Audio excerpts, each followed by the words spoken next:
Hello guys, I am Akshay Bhasin and आज का जो टॉपिक है वो है आईपीसी का एक और इम्पोर्टेंट टॉपिक और दैट इज पनिशमेंट। और ये मैंने लास्ट वीडियो में कहा था कि I will post next video on punishment, तो आज I am presenting you the next video and आज की जो वीडियो है ये एक डिफरेंट मैनर में है। मतलब कि इसमें आज आपको ये बेसिकली वीडियो दो लैंग्वेजेस में आपको प्रोवाइड की जाएगी, that is one in Hindi and the other is in English.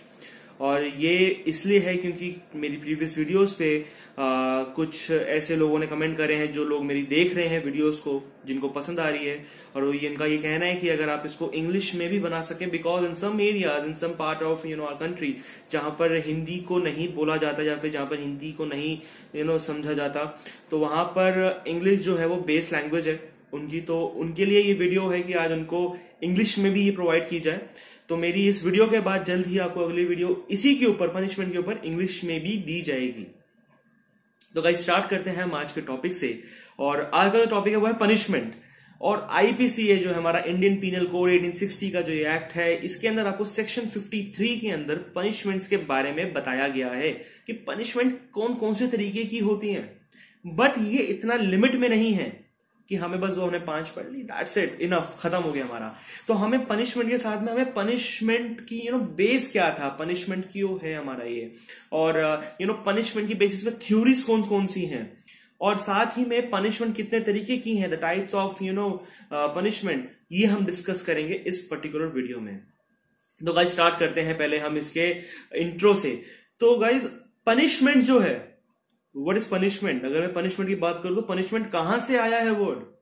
So punishment जो वर्ड है इट कम्स फ्रॉम पिनोलॉजी। और ये पिनोलॉजी क्या है, द मेन क्वेश्चन अराइजेस। तो penology is the study of punishment. Penology सिर्फ एक अकेला वर्ड नहीं है, इसके साथ में 2 और वर्ड्स आते हैं, that is criminology, penology and victimology. Criminology means study of crime, जो हम क्राइम की स्टडी करते हैं उसे हम कहते हैं क्रिमिनोलॉजी। पिनोलॉजी की बात करें तो दैट इज द पनिशमेंट की स्टडी करते हैं, और victimology is the study of victims.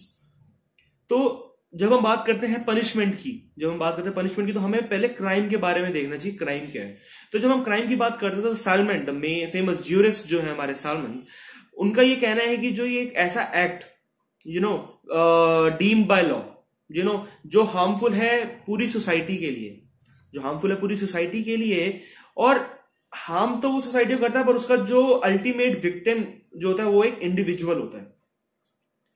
In short कि जो कोई भी ऐसा एक्ट जो सोसाइटी के अगेंस्ट तो हो रहा है, जो सोसाइटी के लिए हार्मफुल भी है, पर उसमें जो अल्टीमेट विक्टिम है वो एक इंडिविजुअल होता है, that is the crime according to Salmond. तो जब हम बात करते हैं, फॉर एग्जाम्पल हम बात करते हैं मर्डर की, when you talk about murder, तो मर्डर से क्या होता है कि एक नुकसान तो एक इंडिविजुअल को हो रहा है, पर उसका जो अल्टीमेट इफेक्ट है वो किस पे आ रहा है? वो आ रहा है पूरी सोसाइटी पे। तो इसलिए जो क्राइम है, crime is an act in rem, not act in personam. तो अल्टीमेट ऑब्जेक्ट क्या है पिनोलॉजी का? हमने अभी बात करी क्राइम की। जब हमने बात करी क्राइम की, क्राइम जो है इतना हार्मफुल है सोसाइटी के लिए, सिर्फ एक इंडिविजुअल के लिए नहीं, वो पूरी सोसाइटी के लिए हार्मफुल है। तो फाइनली हमें एक ऐसा कंसेप्ट चाहिए है जो इस क्रिमिनोलॉजी, जो इस क्राइम को कम करे। तो वो काम करता है हमारा penology, that is the punishment.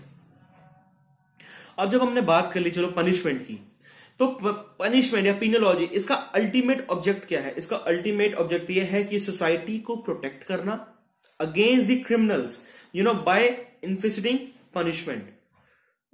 और बाद में हम बात करते हैं इन्फिसिटिंग पनिशमेंट की, तो हम बात ये करेंगे कि कोई भी ऐसा क्रिमिनल लॉ जो इस ऑफेंसेस को पनिश करता हो। जैसे कि हमारे इंडियन लॉ की बात करें तो इंडियन लॉ में हमारे पास आता है इंडियन पीनल कोड। जो ऑफेंसेस हैं, जो स्टेट के अगेंस्ट ऑफेंसेस है, या फिर कोई भी ऐसा ऑफेंस है जो आपका आईपीसी में मेंशन्ड है, उसके लिए पनिशमेंट्स भी दी गई हैं। तो सोसाइटी को सेव करना क्रिमिनल से, उनके ऊपर पनिशमेंट इंपोज करके, और वो पनिशमेंट कौन इंपोज करेगा? हमारा जो क्रिमिनल लॉ है। तो हमने बात करी पनिशमेंट की, पिनोलॉजी की, इंट्रो की बात। तो अब हम बात करते हैं कि पनिशमेंट्स भी जो होती हैं 2 तरीके की होती है। पनिशमेंट भी 2 तरीके की होती है, और कौन कौन सी? एक होती है हार्ड और एक होती है सॉफ्ट।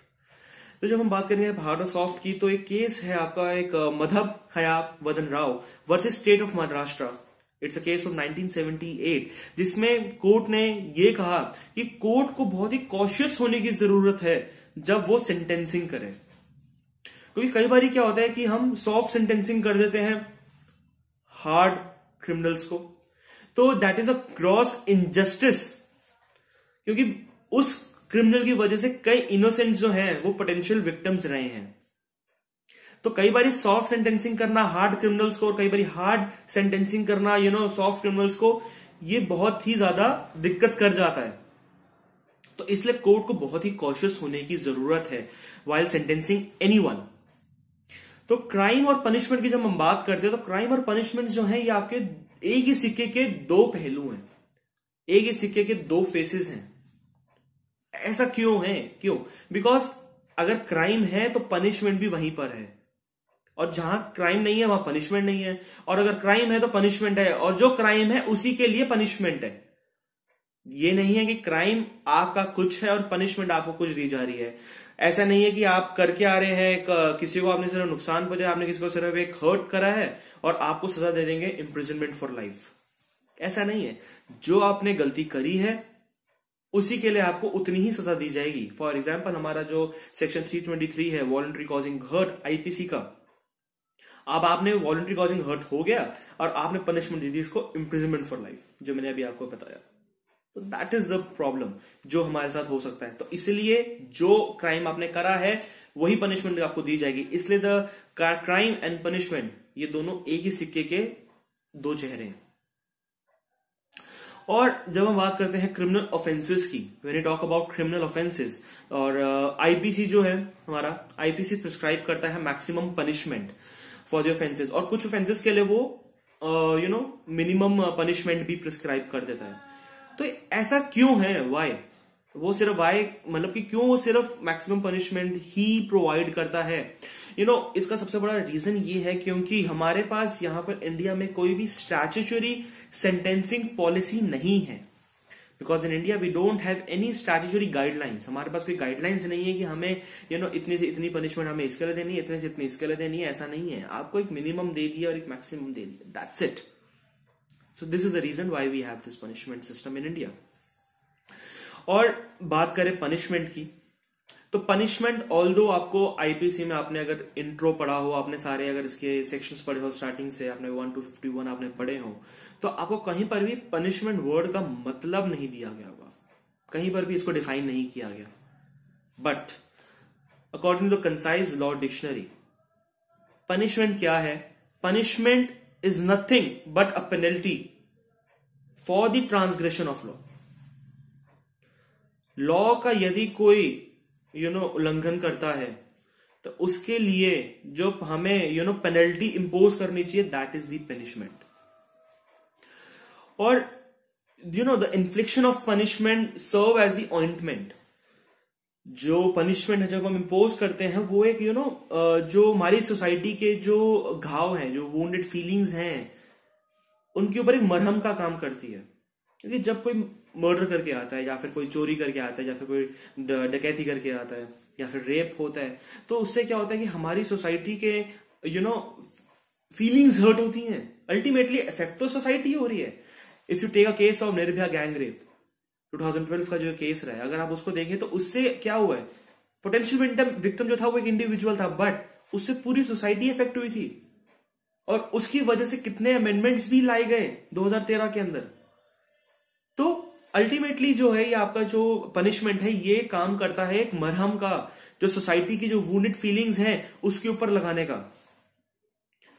तो ये आपका है पनिशमेंट्स की जो इंट्रो का जो पूरा हमने पार्ट करा। तो अब हम बात करते हैं इसके एम्स क्या हैं, जो हमने अभी पनिशमेंट के बारे में पढ़ा, जितना भी अभी तक हमने पढ़ा है उसकी एम क्या है। What is the aim of punishment? Aim क्या है? तो जो इसका एम है वो है deterrent, preventive, retributive and reformative. अब ये क्या है मैं आपको अभी आगे डिस्कस करते हैं इसको हम। तो इसको डिस्कस करेंगे हम on the basis of theories of punishment.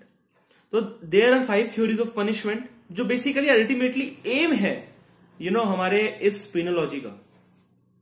तो स्टार्टिंग करते हैं पहले डिटरेंट थ्योरी से। अब डेटरेंट थ्योरी की बात करें तो डेटरेंट थ्योरी का मतलब क्या है, इसका ऑब्जेक्ट क्या है, तो जो इसका मतलब है वही इसका ऑब्जेक्ट है।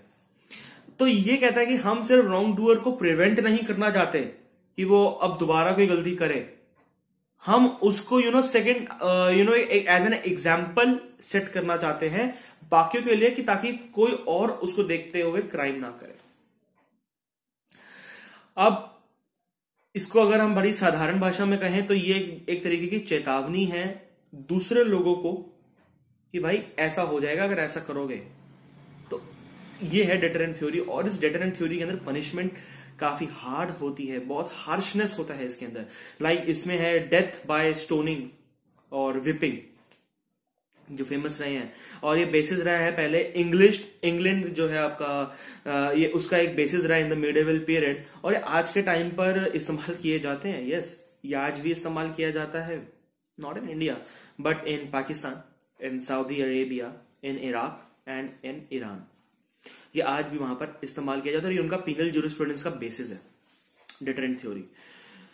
और बात करें हम इसके क्रिटिसिज्म की, तो every theory is not full proof, there always a criticism against every theory.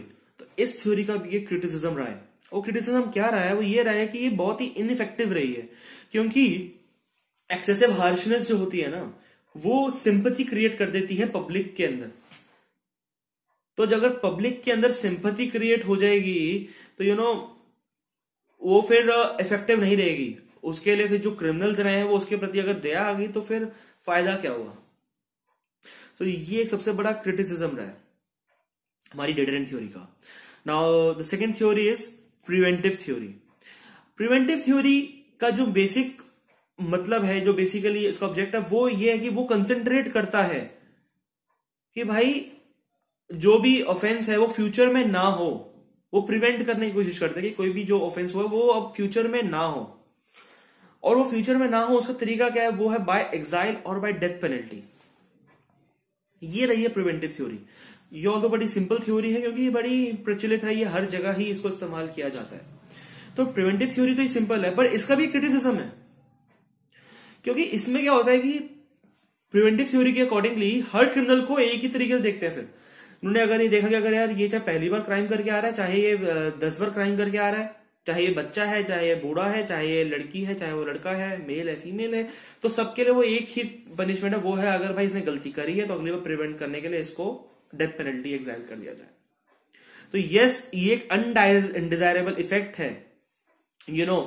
First offender के साथ एक ज्यादती है ये, और जुवेनाइल ऑफेंडर्स के साथ ये एक ज्यादती है, क्योंकि वो ऑलरेडी फर्स्ट ऑफेंडर्स हैं या जुवेनाइल ऑफेंडर्स हैं, तो उनको सीधा ही ये पनिशमेंट दे देना is gross injustice to them. तो इसलिए ये इसका एक क्रिटिसिज्म रहा है प्रिवेंटिव थ्योरी का। Now talking about the third theory, that is the retributive theory. अब रिट्रीब्यूटिव थ्योरी की बात करें, रिट्रीब्यूटिव थ्योरी की जब हम बात करते हैं तो रिट्रीब्यूटिव थ्योरी का सिंपल सा मतलब होता है रिकम्पनसेट करना। अब जब हम बात करेंगे रिकम्पनसेट की, तो रिकम्पनसेट का हम रिवेंज भी बोल सकते हैं इसको एक बड़ी साधारण वर्ड में। तो पर्सन जिसके साथ गलत हुआ उसको बेसिकली एक मौका दिया जाता है कि भाई तू उस रॉन्ग डूअर के खिलाफ रिवेंज ले ले। और एक फेमस केस रहा है Shivram versus state of UP का, 1998 का ये केस रहा है, जिसके अंदर कोर्ट ने हेल्ड कहा है कि जो प्रिंसिपल है, किसका कौन सा principle, eye for an eye, tooth for a tooth, limb for a limb, nail for a nail, ये बेसिस रह चुका है हमारी क्रिमिनल एडमिनिस्ट्रेशन का। और ये रहा तो है, पर ये अब इतना यूजफुल नहीं हुआ, क्योंकि वो ये कहते हैं कि भाई जो क्रिमिनल्स हैं दे डिजर्व टू बी सफर। उनका तो ये कहना है कि भाई क्रिमिनल्स को तो सफर होना ही चाहिए, पर ये इसलिए नहीं है कि पनिशमेंट अपने आप में इतना इविल है कि अगर हम रिवेंज की बात करें तो revenge is nothing but a justice gone wild. That's why ये भी एक कहीं ना कहीं एक इसका क्रिटिसिज्म या नेगेटिव या इसका एक डीमेरिट रहा है। तो हम बात करेंगे अब fourth theory, that is a reformative theory. और रेफॉर्मेटिव थ्योरी की बात करें तो ये वर्ड से ही क्लियर हो जाता है, व्हाट इज रेफॉर्मेटिव, रेफॉर्मेशन, रिहैब। ये हमने बहुत, जैसे कोई ड्रग ऑफेंडर आता है, और नॉट ड्रग ऑफेंडर, बेसिकली कोई ड्रग एडिक्ट आता है, तो उसको हम करते हैं, हम रिहैब में भेज देते हैं कि भाई वो वहां से अब ठीक होके आएगा। सिमिलर सिस्टम हम रेफॉर्मेटिव थ्योरी, रेफॉर्मेटिव सिस्टम एडमिनिस्ट्रेशन, इसकी बात करेंगे, ये भी वही चीज है, नथिंग बट, वो उससे अलग कुछ नहीं है, वही चीज है ये। तो बेसिकली ये क्या करता है, इसका मेन ऑब्जेक्टिव क्या होता है कि भाई क्रिमिनल्स को रिफॉर्म करके निकालना। क्रिमिनल्स को, जब कोई क्रिमिनल आता है कोर्ट के अंदर, तो क्रिमिनल्स को एजुकेट किया जाए, उसको कुछ काम सिखाया जाए, आर्ट एंड क्राफ्ट का काम सिखाया जाए, इंडस्ट्री कहीं पर भेजा जाए, एक कोई भी काम सिखाया जाए, तो उसकी जो इम्प्रिजनमेंट है उसके दौरान, ताकि जब वो वहां से निकले तो वो एक अच्छा आदमी और एक रिस्पॉन्सिबल आदमी बन के निकले। ये इसका मेन मोटिव रहा है रिफॉर्मेटिव सिस्टम का। बट अगेन ये फुल प्रूफ नहीं है, इसके अंदर भी क्रिटिसिज्म्स का इस्तेमाल है। और क्रिटिसिज्म क्या है, वो क्रिटिसिज्म सिर्फ इतना है कि अगर हम ये बोलते हैं कि भाई क्रिमिनल्स को हम प्रिजन में भेजते हैं ट्रांसफॉर्म करने के लिए, तो फिर वो प्रिजन नहीं रहा, वो प्रिजन नहीं रहा। That is nothing but a dwelling house. यहां पे लोगों को ड्वेल किया जा रहा है, यहां पे लोगों को रिफॉर्म किया जा रहा है। तो ये क्रिटिसिज्म रही है। इसलिए ये जो 4 थ्योरीज है जो हमने बात करी थी, द मेन एम ऑफ पीनोलॉजी, ये वो 4 थ्योरी हैं, ये वही 4 मेन एम रहे हैं। बट ये चारों थ्योरी, सिंगल थ्योरी कभी भी एक कंट्री की क्रिमिनल ज्यूरिस्प्रूडेंस का पार्ट नहीं रहा है। और उसके लिए we have the 5th theory, और वो 5th थ्योरी ये है multiple approach theory. And when we talk about multiple approach theory, तो हम ये कहते हैं कि कोई भी perfect system of criminal justice जो है हमारा, वो कभी भी सिर्फ एक थ्योरी के ऊपर बेस नहीं हो सकता। जस्टिस की सिर्फ एक थ्योरी के ऊपर बेस नहीं हो सकता। फॉर दैट हमें कॉम्बिनेशन की जरूरत है, हर एक चीज की कॉम्बिनेशन, क्योंकि हर थ्योरी की कुछ मेरिट्स हैं तो कुछ डिमेरिट्स भी हैं। और अगर हम कुछ एफर्ट्स लगाएं और हर थ्योरी के कुछ जो मेन वाइटल पॉइंट्स हैं उनको एक्सट्रैक्ट कर एक वायबल एक पॉइंट क्रिएट कर दें, तो वो अल्टीमेटली एक मेरिट की तरह काम करेगा फॉर अ क्रिमिनल एडमिनिस्ट्रेशन। जैसे अगर हम बात करें हम रेफॉर्मेटिव एस्पेक्ट की, जब हम बात करते हैं तो भाई उसको एक प्रॉपर प्लेस मिलनी चाहिए रेफॉर्मेटिव इस एस्पेक्ट को। और जो ऑफेंडर है, क्योंकि ऑफेंडर जो होता है वो सिर्फ एक क्रिमिनल नहीं होता, वो एक पेशेंट होता है जिसको ट्रीट करना जरूरी है। अगर ये बात क्लियर हो जाए, ये पॉइंट, तो ये आपका पूरा बेसिस है इस पीनोलॉजी का। तो अब इसका तरीका क्या है, मिक्स अप्रोच की थ्योरी की जब हम बात करते हैं तो उसका तरीका क्या है, तो उसका तरीका ये कि हम जब पनिशमेंट जो है वो बिल्कुल प्रोपोर्शनेट हो, जो भी ऑफेंस है उसकी नेचर और उसकी ग्रेविटी का। और जो फर्स्ट ऑफेंडर्स हैं उनके साथ एक लीनियंटली इनको डील करना चाहिए, और स्पेशल ट्रीटमेंट दिया जाए जुवेनाइल ऑफेंडर्स को। जुवेनाइल ऑफेंडर्स तो हम नहीं बोल सकते, पर हम बोल सकते हैं जुवेनाइल डेलिक्वेंट्स को। और स्पेशल कोर्ट्स ऑफ ट्रायल्स बनाए जाए फॉर चिल्ड्रन एटसेट्रा। और इसी के लिए हमारे पास एक फेमस केस रहा है, that is the Narottam Singh versus state of Punjab. It is the case of 1978। और ये कहता है कि बेसिकली जो हमारा पनिशमेंट है, उस पनिशमेंट के लिए जो रेफॉर्मेटिव अप्रोच है वो बहुत ही जरूरी है, क्योंकि वो एक क्रिमिनल लॉ का एक बहुत बड़ा ऑब्जेक्ट है। हम सिर्फ क्रिमिनल्स को जेल के अंदर इसलिए नहीं भेजते कि भाई वो जाके वहां पे सजा काट के आए, पर हम उसको इसलिए भेजते हैं कि वो वहां से कुछ सीख कर आए, रिफॉर्म होकर आए, ताकि वो जब वहां से वो छूटे तो वो बाहर आके वो वही चीज ना करे। तो ये है आपका द 5 थ्योरीज जो हम डिस्कस कर रहे हैं अभी। और अब जो है ये लास्ट सेगमेंट जो है ये हमारा इस वीडियो का, वो रहेगा क्लासेस ऑफ सेंटेंसिंग, जो पनिशमेंट जो सेक्शन 53 डील करता है आपका। उसके अकॉर्डिंगली हमारे पास 5 तरीके की पनिशमेंट्स हैं। तो पहली पनिशमेंट क्या है, that is the death penalty. और डेथ पेनल्टी की हम बात करें तो एक फेमस केस रहा है 1980 का, that is Bachchan Singh versus state of Punjab, जिसके अंदर ये क्लियरली हिंट किया था कि death penalty in the cases of murder वो रेयरेस्ट और रेयरेस्ट केस में ही अवॉर्ड किया जाएगा। ये नहीं कि हर मर्डर केस के अंदर डेथ पेनल्टी दे दें। तो डेथ पेनल्टी को देते समय बहुत कॉशियस होने की जरूरत है, तो बहुत ही रेयरेस्ट और रेयरेस्ट केस के अंदर ही डेथ पेनल्टी दी जाएगी। और उसके अलावा डेथ पेनल्टी की हम बात करें तो किन किन केसेस के अंदर हमें डेथ पेनल्टी मिल सकती है। बात करें सेक्शन 121, यदि हम that is a waging war against the government और द स्टेट, या फिर सेक्शन 132 की हम बात करें जिसमें है अबेटिंग म्यूटिनी एक्चुअली कमिटेड, या फिर सेक्शन 194 इन विच गिविंग और फैब्रिकेटिंग फॉल्स एविडेंस, या फिर सेक्शन 302 दैट इज मर्डर, और section 307 part 2 that is attempt to murder, और section 364A that is kidnapping for ransom, और section 396 that is dacoity with murder. तो इन और भी बहुत सारे हैं जिनके अंदर आपको डेथ पेनल्टी मिल सकती है। तो ये है हमारा first is death penalty, the second is imprisonment for life. और इम्प्रिजनमेंट फॉर लाइफ की बात करें तो सेक्शन 57 जो है हमारा, ये कहता है कि द 20 ईयर्स इसको सब्स्टिट्यूट किया गया है for the imprisonment for life. और इम्प्रिजनमेंट फॉर लाइफ के लिए अगर हमारे जितने भी ऑफेंसेस आईपीसी के अंदर, उन आईपीसी के अंदर हर ऑफेंस के नीचे जिनके अंदर आपको इम्प्रिजनमेंट फॉर लाइफ मिल सकता है वो आपका सारा इजीली मेंशन करेगा। या यूजुअली जो डेथ पेनल्टी के केसेस हैं जो अभी हमने बात करी है उसके लिए भी इम्प्रिजनमेंट फॉर लाइफ भी होता है। तो ये आपका है इम्प्रिजनमेंट फॉर लाइफ।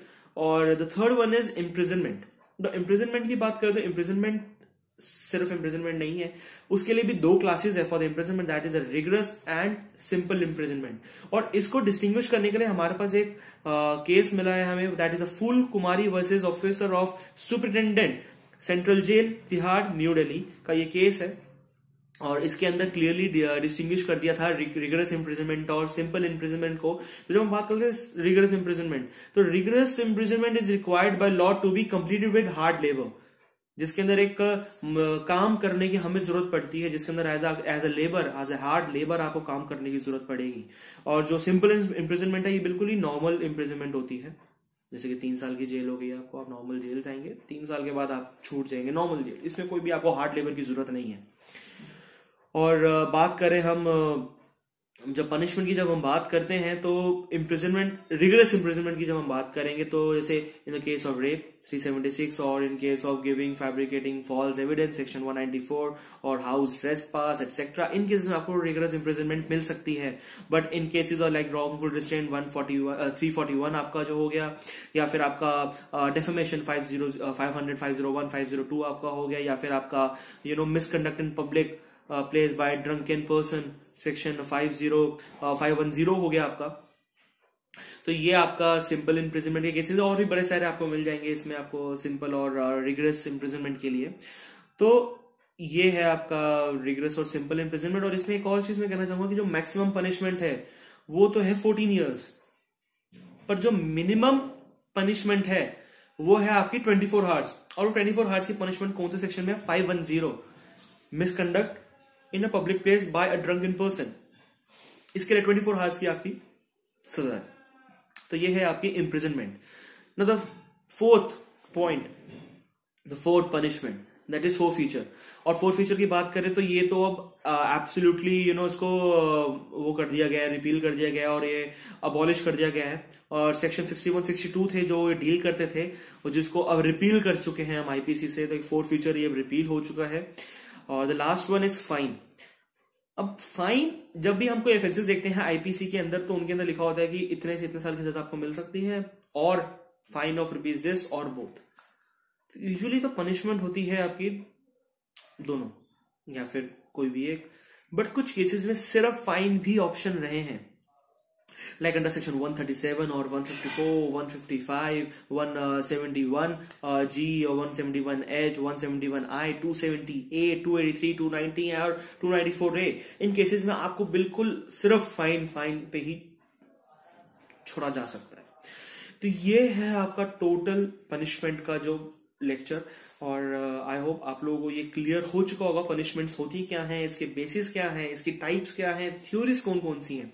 और स्टिल मैं कहता हूं कि अगर इन केस मैंने कुछ गलत कह दिया हो, because every human is a fallible person, तो अगर कुछ मैंने गलत कह दिया हो या फिर कोई पॉइंट मैंने ऐसा मिस कर दिया हो या फिर कोई चीज आप लोगों को समझ ना आई हो, तो I am always open for suggestion. आप नीचे कमेंट सेक्शन में इसको मेंशन कर सकते हैं। और इसका जो नेक्स्ट वीडियो है which is in English language, वो मैं जल्द ही अपलोड करूंगा on the same topic. Thank you so much, guys.